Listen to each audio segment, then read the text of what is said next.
Anonymous on the line. Anonymous, how you doing? Good morning. Yeah, I'm pretty good. How are you? I'm doing okay. Having a lot of stuff-ups today. Major stuff-ups. Anyway, you heard what I had to say before you rang up? Yep. Hello? Yes. Oh, yes. Sorry, I thought you were... Yeah, definitely. Sorry. I've been listening in.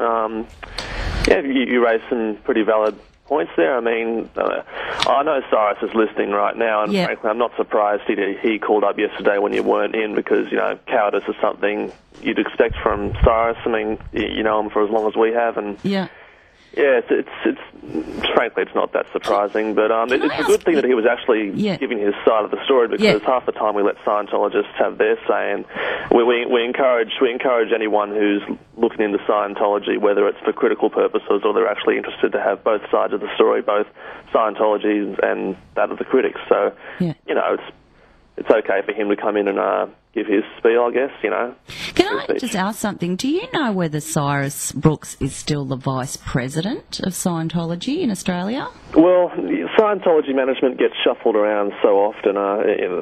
He said he was the media communication. Yeah. He holds as far as I know, he holds a few positions. Like, as far as I know, he is still the Vice President, and he is the main spokesperson for Scientology Australia. He's also the head of drug-free marshals, the people who hand out the anti-drug pamphlets. Now, I'm finding that very interesting because he omitted to mention all of that. He just said he was the communications officer. That's what he said yesterday. He omitted to mention what you've just said. The full capacity of his duties.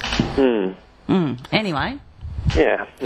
Well, he could have just simply forgot to say it, or maybe there's something more sinister afoot, but unfortunately there's no way to prove that, so, yeah. Well, hopefully he's going to come in, the Anonymous, and take these phone calls, and what you and Cat Complex we can have an interview, because he's all good with it. He doesn't want any heckling, you're, you know what I mean. He can ask him questions, and I'll give him a call today and see if he can come in maybe next week. Hopefully. Yeah, I'm sure Cyrus can handle a bit of the hard questions. I mean, he is the media liaison, so... That's right. Well, I'm the mediator, because I've got the control switches, so if anyone else well, that's good. I am the mediator. I have to have some. You've got to have some mediator in this world, you know what I mean? That's it. Okay, so one of the things in this interview Jack asked pretty much straight off the bat was he brought up Anonymous and what did he think about Anonymous, and he accused Anonymous of discriminating against people's religions and the right to their own beliefs, and he actually said that Hitler himself was a religious bigot. What do you have to say to that? Okay, well, it's, Cyrus played his game like a book just then. I mean, instead of addressing issues like fair game and all that, instead he chooses to attack Anonymous, the critics, which is tried and tested method of what they call shattering suppression in Scientology, and that's a typical case right there.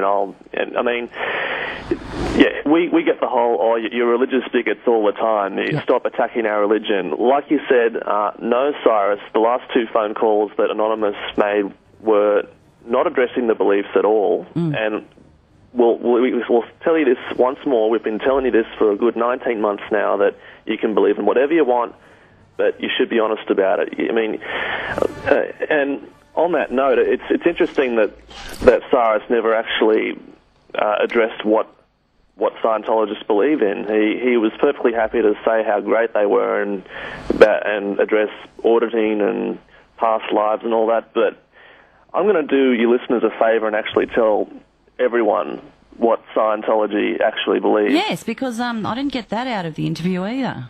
Well, the reason why you didn't was because most Scientologists who get this have endured years of brainwashing and have given the organisation thousands of dollars money. So this is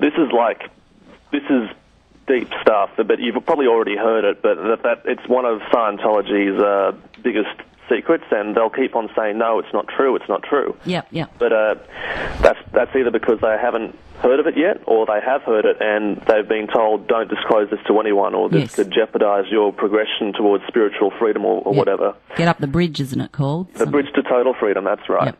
Okay, well, here we go.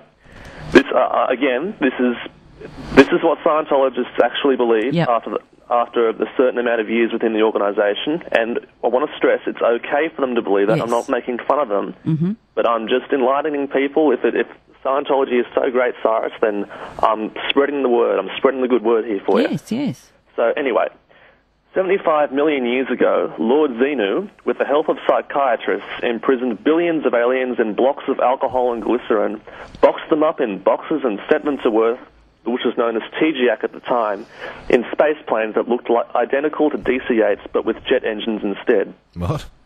Then these aliens were dropped into volcanoes, blown up with hydrogen bombs because apparently lava just isn't enough to kill those pesky aliens.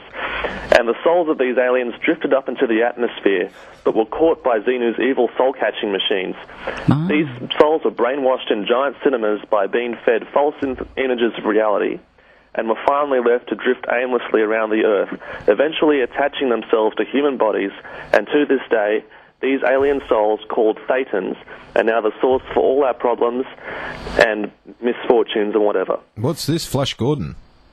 No, this is Scientology, my friend. Oh. This is someone's intrinsic religious belief. I don't think we should be making fun of that. No, I wasn't. I was just, look, you know, I was just, I have no knowledge of Scientology. Keep going, sorry. Oh, well, that's the main story. And keep in mind, Scientology was created by a science fiction writer. Cyrus told me about He said that he wrote a whole lot of genres. Ron Hubbard. But, yeah. So, hang on, what was that about the Thetans again? So that's what's hanging around in our bodies and we need to, like... Well, apparently, according to Scientology, we are infested with alien souls called Thetans, and with Scientology we can help remove these souls. And again, Cyrus, I'm not making fun of you. It's totally fine for you to believe in that sort of stuff. And I mean, it's your right to believe that, but you should come clean and admit to it, because religions are open about what they believe in. If you really want to call yourself a religion, just stop all this secrecy.